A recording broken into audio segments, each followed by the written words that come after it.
All right, the holidays are over, guests are gone, the house is getting back to normal, so it's time to add a little spice to the evening meal. We reached into the archives for this mouth-watering dish. Once prepared, it will have your family begging for more. Here's this morning's Fox Recipe Box.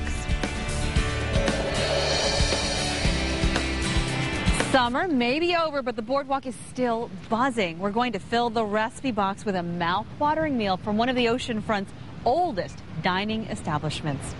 We are inside Mahi Ma's Seafood and Sushi Saloon, standing next to Executive Chef Eric Aymer, who is going to share with us an award-winning recipe. Thanks so much for doing so. No problem. Thank you. What are we making today? Today we're going to be doing our cornflake fried crab cakes with apple pineapple chutney. If I was making this at home, I would definitely start over here with the chutney. What exactly is chutney? It's composed mostly of fruit, sugar, and vinegar.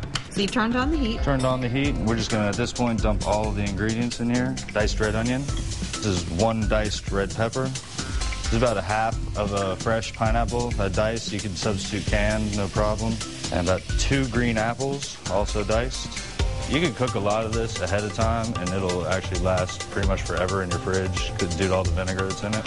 After you get all your fruit and vegetables in the pan, and give it a couple shakes there, and then you can go straight into adding your red wine vinegar, apple cider vinegar, a little bit of curry powder, and then about equal parts of sugar to the vinegar. That's going to cook down now for about 30 minutes. Okay, on to the crab cakes. Can I help you out a little bit? Please do. All right, crack the Go ahead egg. and crack that egg in that bowl. One. One egg, yes ma'am. To that we're gonna add a 1/2 cup of mayonnaise. Want to go ahead and put a spoonful of the Dijon mustard in there. Do that. We're gonna get in there with our hands here in a second, so you don't have to thank worry too goodness much for the about gloves. it. You get a dash or 2 of Tabasco, dash or 2 of Worcestershire sauce, about a tablespoon of Old Bay, a tablespoon of fresh parsley, a tablespoon of fresh chopped chives, a cup of breadcrumbs. Panko breadcrumb is a Japanese style breadcrumb, 1/2 of a lemon. All right, this is what's called the binder. So the binder is ready to go. To the binder, we're gonna add 2 pounds of lump crab meat. This gets all mixed up thoroughly. And then the secret to keeping your crab in big chunks is going to be folding in the jumbo lump at the very end. Yeah, you want them to retain as much of their size as possible. These are actually ready to form. You're basically just forming it into a ball. Right. Yours looks a little bit better than mine. Yeah, practice. Okay, practice. So here we have the crab cakes that we've already formed. And then we just Exactly. spread them and then stick them in the pan. Right. This is a seasoned flour. It's got some Old Bay and a little bit of parsley in there. And then it's going to go into milk and egg wash. 2 eggs to 2 cups of milk, I'd say. And straight into the cornflakes.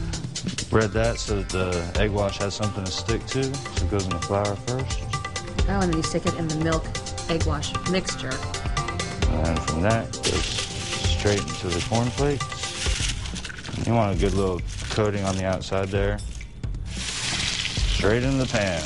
So you just really want to brown it. Exactly. Here in the pan, and then you stick it in the oven. Exactly. Okay. That way the cornflakes don't get burned up. Okay. After it goes in the oven at 350 for about 15 minutes, you just pull it out, plate it up with your favorite starch and veg, and then top with the fresh pineapple and apple chutney. And voila. Cornflake fried crab cakes with fresh apple and pineapple chutney.